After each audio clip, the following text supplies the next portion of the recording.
Dozens of states across the country are preparing for the potentially historic storm, including states in the south like Texas, as Jeff just mentioned, where a forecast like the one predicted can bring cities like Austin and Dallas to a standstill. Crews began pre-treating roadways to get ahead of the worst conditions. Despite the forecast bringing rain before the conditions turn icy, transportation crews say it won't wash away the pre-treatment.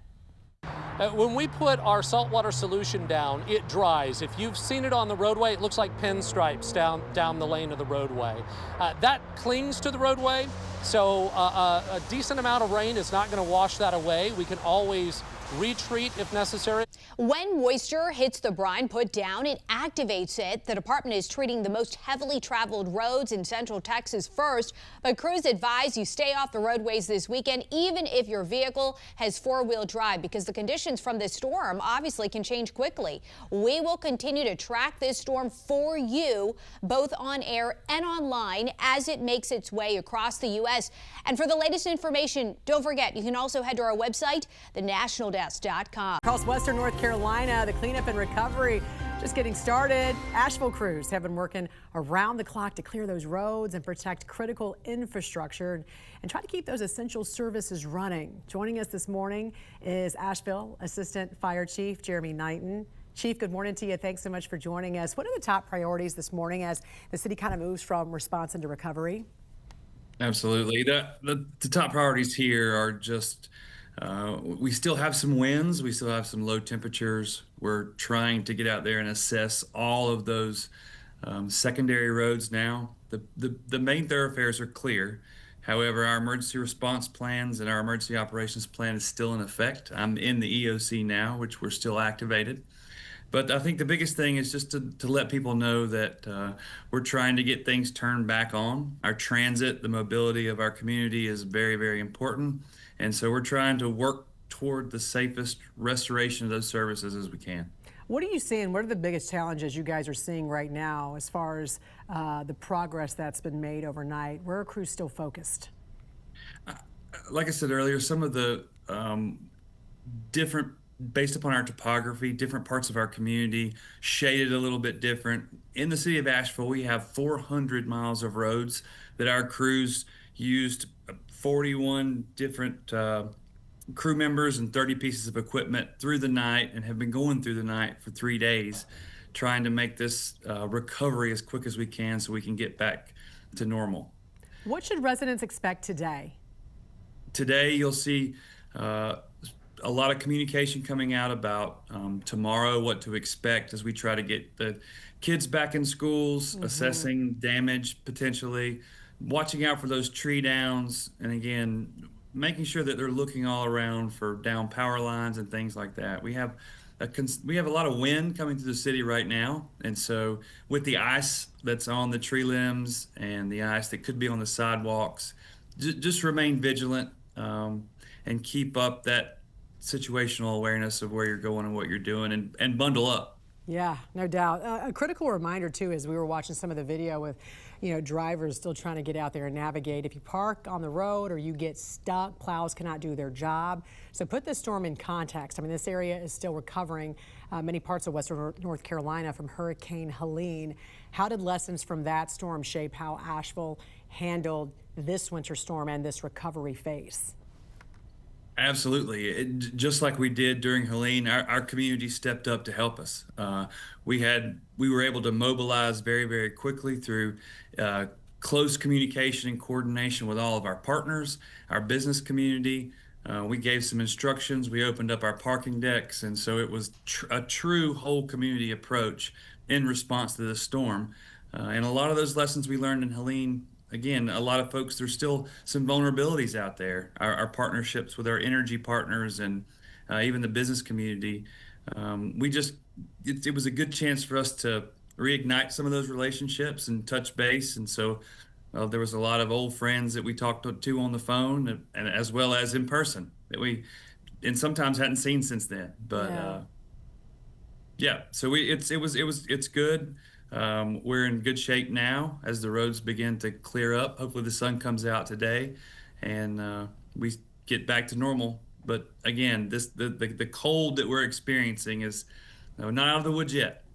And I was going to say, even with the sun out, it's very deceptive because when the temperatures start to plummet, doesn't matter when the sun is out. It still feels just brutal out there. We call it the frozen tundra for a reason because we know a lot of that ice and that some of the rain or some of the sleet can also be refreezing as well. Assistant Fire Chief Jeremy Knighton from Asheville, North Carolina. Thank you for the update and for your leadership. Thanks for joining us. We appreciate it. Absolutely. Thank you.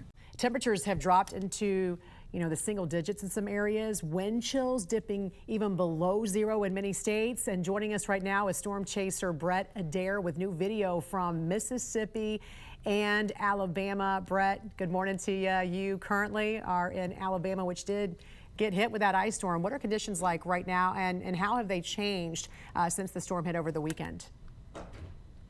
Well, it's funny, Jan, that you mentioned the black ice situation. We dealt with some of that on our way back from Mississippi over to northwest Alabama last night. We had rainfall here in northwest Alabama, actually, that melted some of that ice in the Florence area off the trees, off the homes, off the roadways. But as the temperatures dropped from the mid-30s back into the low 20s, it literally flash froze on the roadways. So we had numerous accidents around here. But just to the west, we saw just significant icing, 1 to 2 inches of ice accumulation from the Mississippi Delta region up into northeast Mississippi and southern middle Tennessee going up toward the Nashville area. That's just knocked out power. We even have heard that there's TVA transmission lines that went down across portions of Tippah County, which means that this isn't a situation for those guys that they're just going to be able to go back out and put those, those stick power poles up. The main large metal transmission lines went down. So this is a situation where you may have a week or weeks, plural, without power in some areas there. That is frightening. And when you talk about 1 to 2 inches, that is significant. That's a significant amount of ice. What's different about this storm? And is that really the biggest danger right now, the ice? Well, the ice and the cold, because we're not expected to get above freezing for several days, and that's the big issue. You've got the weight of the ice that's still on the trees and on infrastructure. So as your reporter showed in Nashville, it's very easy to get caught underneath one of those trees that could crash down onto your home, onto you. So you have to be very diligent if you have to be out in this situation. But not only that, again, the cold weather is going to be the problem too, because here in the Deep South, we're not used to dealing with these ice storms on a regular basis, or snowstorms for that matter. So people aren't used to the extreme cold. It's a little bit different.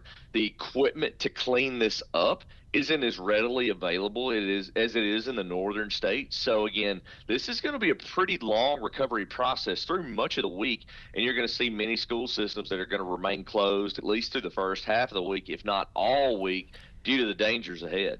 Speaking of which, without electricity, you have no heat. And so this could turn into, for many people there, it could turn deadly, as we know. So what are you hearing about the current time frame to restore power as those temperatures continue to plummet over the next week? Well, a lot of crews didn't even get out yesterday because some of the power companies deemed it too dangerous to work, which is totally understandable with all the ice. We're going to see more trees fall. There's no doubt about that.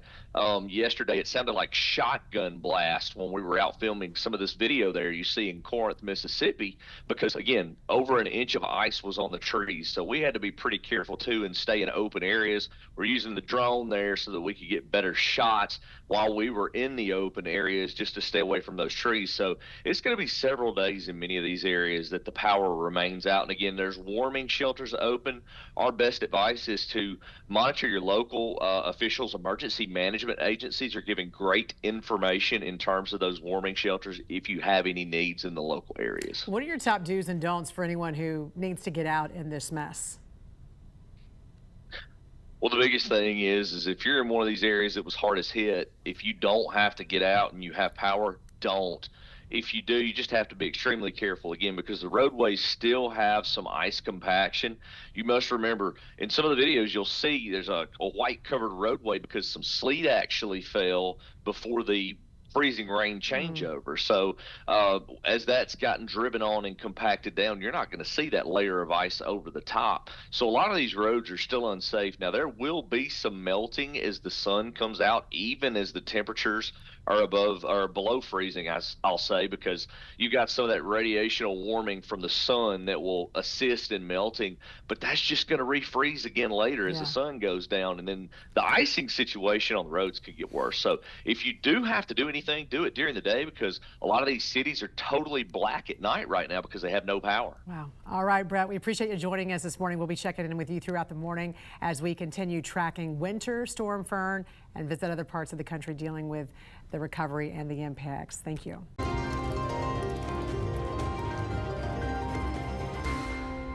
Ice and down power lines becoming a mess in parts of the South, still dealing with massive power outages. Crews are racing to restore power and heat to more than 800,000 Americans across the country as the threat of even colder temperatures is expected to sweep across the Southeast.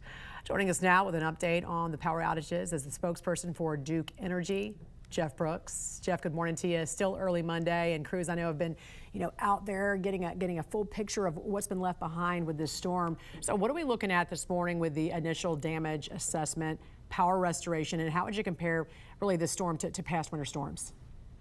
Well, Jan, we've seen a pretty dynamic 24 hours. We were spared some of the early impacts that we thought we would see in the central portion of the state, really because of an excess of sleet mixed in with that freezing rain, which kept the icing accumulations lower. But then there was a second wave of moisture that came through yesterday evening, and we saw those numbers begin to spike again, especially in western North Carolina, the mountains, a lot of freezing rain, a lot of downed trees and lines. And so we're looking at over 850 outage locations that have to have a crew go to them and do repairs. So it's going to be a challenging day or two up here getting these remaining customers for the crews that are here. So you're talking about locations. So we're talking about how many thousands of customers without power currently in your area? Right now, about 35,000 customers. We were as high as 50,000 last night. Crews did work through the evening and were able to make some progress.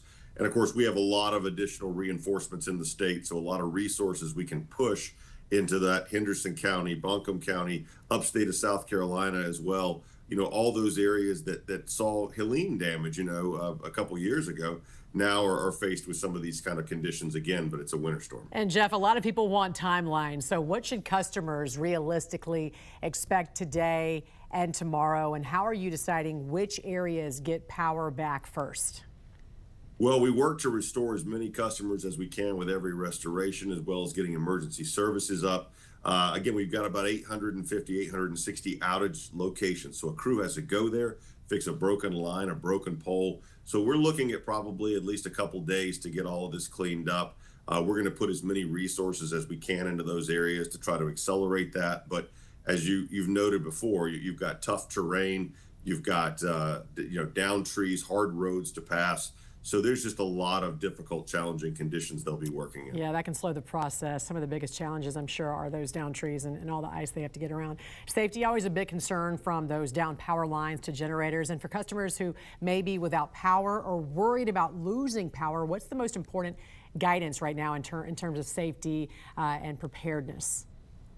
Well, first of all, know that we know you're there and we're not going to forget you. We're going to get everybody back up. If you do have a generator, make sure you're using it outside in a well-ventilated space. Never bring it into your garage or your home. There's a lot of down power lines up in these areas, and you may not see them immediately with brush and debris. So please use caution. If you do encounter a down line, stay away from it. Always assume that it has power on it. Keep your family and your pets safe. And lastly, if you see our crews out working, and they're going to be in a lot of places, give them some space to work safely. We want to get them home to their families at the end of the day. No doubt, and we are thankful for those crews. No doubt, we know a lot of them worked overnight as well. Viewers will remember past winter storms where outages lasted longer than expected, especially with Hurricane Helene in western North Carolina. What changes or investments has Duke Energy made to strengthen the grid going forward, Jeff? Well, we've been upgrading poles and lines all across our service area, making them stronger and more resistant to outages from severe weather. We've also added new technology like self-healing technology that can detect outages and look for ways to reroute power to restore service faster. And then, of course, the refinements we make every storm and learn with our storm process, the ability to bring in crews from out of state, from 40 plus states that are here helping us. All of that is an evolution of the lessons we've learned from storms over the years to get better and better to serve our customers. How many crews you got working right now? We have 18,000 line and tree workers in North and South Carolina right now from 40 states, as well as our local crews. That is very impressive. All right, Duke Energy spokesperson Jeff Brooks, thank you for the update and for the work your crews are doing. We're going to continue to track restoration efforts and bring you the latest throughout the morning, of course. Thank you very much. And the federal government in D.C. closed today because of the weather. Federal agencies and crews, though, are standing by, ready to assist states hit by the massive winter storm. The National News Desk's Atra El-Nashar joining us live from Capitol Hill with more on the Trump administration's disaster response. Good morning to you, Atra. Hey, good morning, Jan. Yeah, D.C. is shut down today. Very few roads are plowed. Lawmakers, we don't expect to see a single one of them around Capitol Hill this morning.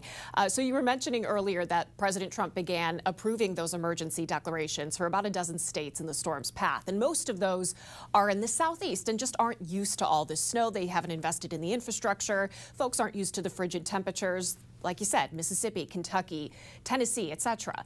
So what these declarations do is they give states access to federal resources to supplement their state's response. According to FEMA, Jan, across their distribution centers, stockpiles include 300 generators and 7 million meals. The agency also has 27 urban search and rescue task forces standing ready if governors request them. In total, about 900 staff from across FEMA and other federal agencies are deployed to these affected states. Now, earlier this month, the Trump administration started the process of laying off hundreds of FEMA disaster personnel, but put that on pause ahead of this storm. I'm Atra El-Nashar for the National News Desk, America's News Now.